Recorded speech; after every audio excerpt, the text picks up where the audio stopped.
My name is Kycell, and this is my documentation on the first day in the Mindas Royal Library, as well as the 21st chapter of my novel, The Forgotten Minotaur King.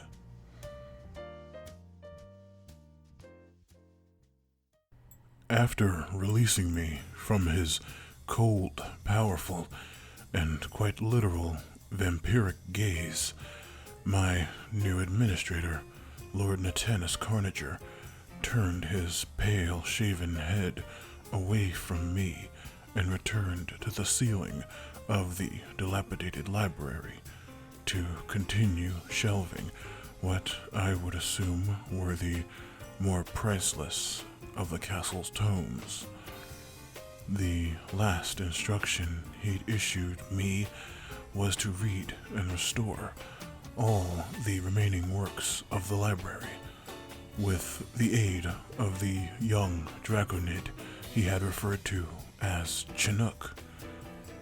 The red-scaled lad unfortunately left me to my own devices after helping me from the ground after my release from Lord Carnager.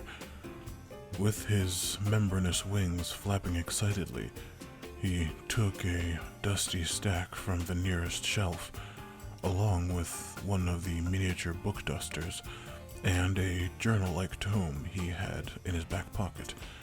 He sat on a bench in the corner and began happily paging through his books. Afraid for not only my life, but my very soul, while under the watchful eye of the vampire Carnager, I repeated after Chinook and procured a stack of tomes from the scarce selection the dilapidated study offered. After finding a suitable stack consisting of a tome on proto-necromancy, highlighted in my mind due to Mayor Kyne's currently unwatched over skeletal horde beneath the town, another on ancient Kintsugi samurai origins, one on the evolutionary history of dwarven subspecies, and a few on cooking and home decorating tips. As I said, the selection was mostly arbitrary. I found an empty bench adjacent to Chinook's hiding spot for the dusters. Using said dusters to clear the 2-inch thick layer of lint and grime from the bench, I sat and began to read and restore all of the books I could. In what felt like no time at all, compared to the similar efforts executed in my pursuit of my history degree, the sun had fully sunken behind the horizon, and it wasn't until an exasperated Chinook was nudging me out of the way so he could reach a candle sconce on the wall that I noticed how late it had become. If you don't mind, you slow-reading ignoramus, I'm trying to light the study for the night staff. As much as I'd like to stay overnight, our time is sadly at an end. Confusedly, I scooted out of the small draconid's path, as with a point of his index finger, the wall sconce lit up. He was a magic user. Little surprise, the scholarly arts commonly lent themselves to those magically gifted. But what was this about a nightstaff? As if on cue, Lord Carnager seemingly drifted out of a shadowy corner only the recently lit candle seemed to cause, with his long, pale-eyed fingers intertwined and a sharp-fanged grin from pointed ear to pointed ear. He gave me and Chinook a grateful bow. Wonderful work, you two. I'm afraid your work time, however, is at an end for the evening. But I expect you both early tomorrow. As for payment... digging around in his robed pockets for a few seconds, he produced 2 identical purple velvet sacks that jangled heavy with coin. Reaching both out to me and Chinook, we took them and bowed in thanks. I don't do this for payment, Count Natanus Half-Elven. I do it for the love of magic and reading, sir. An enthusiastic Chinook offered, while still pocketing the gold. Lord Carnager offered a surprisingly humorous and casual roll of his eyes and a loud sigh. I took a look into the bag and saw what must have been almost half of the study allowance my university had offered me to start this expedition. I knew my hired bodyguard, Christopher Myrink, would be pleased to hear that. I hoped to myself that she would be safe on her side of the castle, doing whatever it was she was hired to do this morning. Now, please take your leave. My night staff should be awaking any moment now, and I shouldn't have to tell you how churlish they can be. Thralls. Chinook swiftly began to head to the door. With another thank you to Lord Carnager, I began to swiftly follow.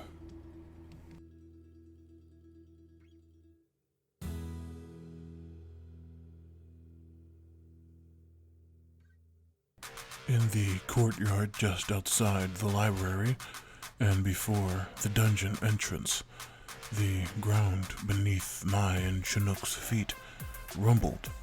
Suddenly, numerous pallid white and blue-skinned hands reached from the soil, clasping.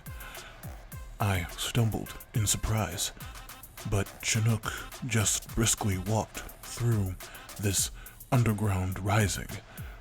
Suddenly, various heads sprouted like evil vegetables from the earth, all completely bald, not unlike Lord Carnager.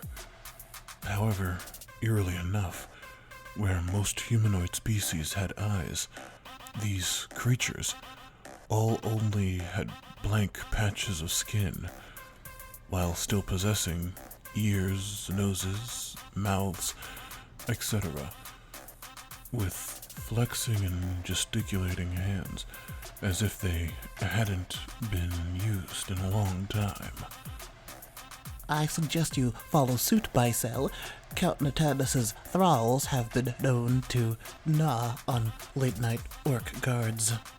Quickly, I caught up with Chinook at the dungeon entrance and sealed the tower door behind us.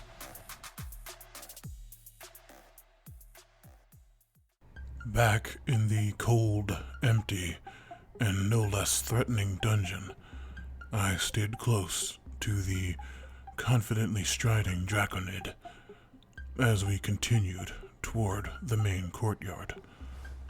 I noticed the brusque noise and flames from the blacksmithy beneath the dungeon that my friend and transcriber Ahani was assigned to had dulled. I looked forward to comparing notes with her and Myrink back at the dorm. As we approached the entrance, I saw a distant figure, patiently walking and examining the dungeon cells. It was distinctly female, and had a cat-like posture. My blood ran cold for a few seconds at least, at the possibility that it was the Rakshasa princess, Walla, who could potentially recognize me and have me executed on the spot. But as we approached, I could see this was a regular catfolk, not a Rakshasi. Also, she seemed closer to middle age, given her features, whereas Princess Walla was exceedingly young. She wore ornate forest-themed dress armor and had a hefty sling of arrows and a terrifyingly burdensome-looking warbow. As we crossed paths, Chinook offered her a very deep bow, a level of respect I hadn't seen from the rude youth, except to Lord Carnager. Oh, Regent Mother Selva, it's an honor. Please excuse us. She simply continued on, utterly ignoring Chinook's forced and seemingly unasked-for reverence. I kept the title Regent Mother in the back of my mind for future research, as we finally made it back to the ogre at the portcullis gate to the main castle courtyard. Sidling up to the gate, Chinook aggressively pounded on the doorway until the ogre jolted awake, gave the two of us a dirty look for interrupting his sleep, and cranked the doorway open. This is where we part ways, Kycell. I can't say your company at the library was entirely unwelcome. However, I hope you put more effort into restoring tomes with greater haste. I'm off to the castle staff lodgings. With a deep bow, Chinook turned and left to another tower far in the distance of the castle, strange journal still in pocket. As I made my way through the crossroads and all the way back to the kingdom of Goldenrod.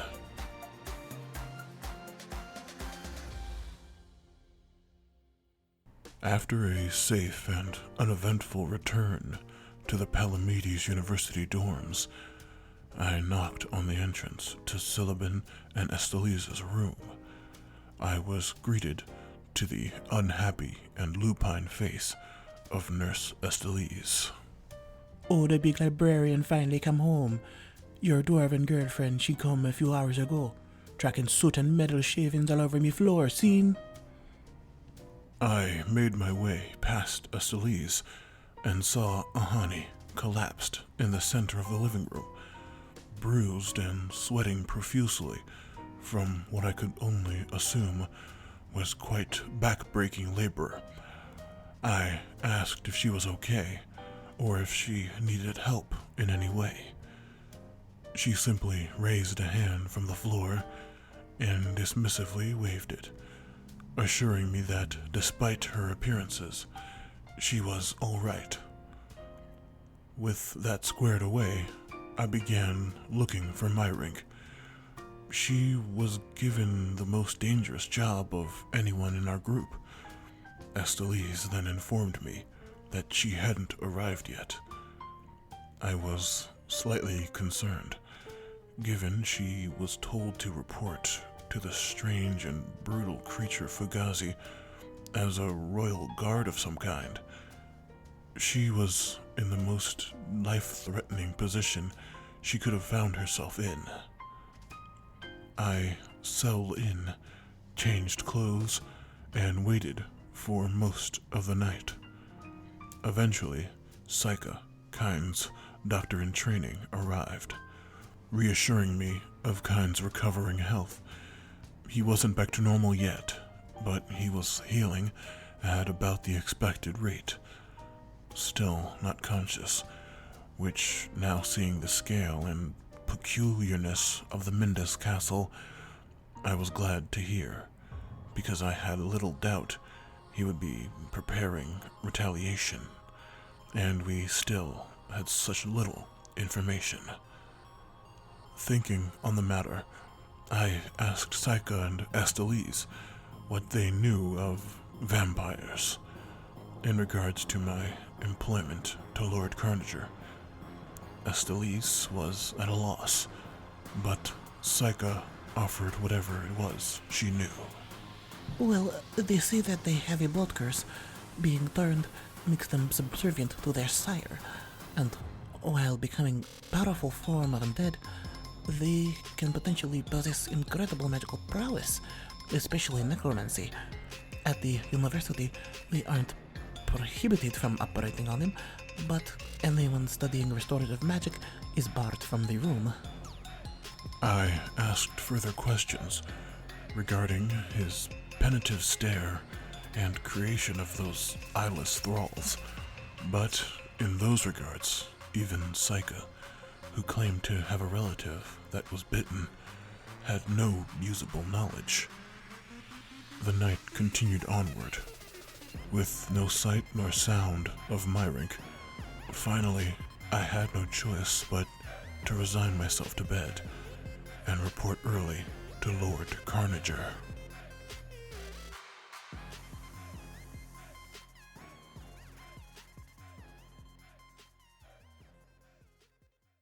The following day, I once again awoke to Psycha and Estelise having left early to the university. I left Ahani to get some much-needed sleep and looked around, still surprised to see no sign of Myrink.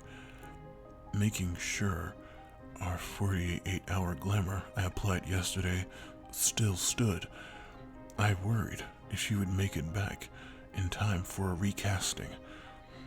I slipped from the dorm and began my long trek to the castle. Upon finally arriving, weaving through the throngs of citizens looking for work, I found an angry Chinook once again berating the doorman ogre, who looked more and more likely to smash him with each passing barb. Upon seeing me, the ogre, likely assuming he'd get an earful from me as well, finally acquiesced and began turning the door crank. Finally, you buffoon. Wait till Lord Natanus Carnager hears about your insubordination. Turning and seeing me, strange journal still in pocket, Chinook had an uncharacteristically wide smile across his miniature dragon-like maw. Oh, Kycell, did you hear? It's all the talk in the worker lodgings. The castle guards found the spy, an Andron mouseling. They say this could mean war. Isn't that fascinating?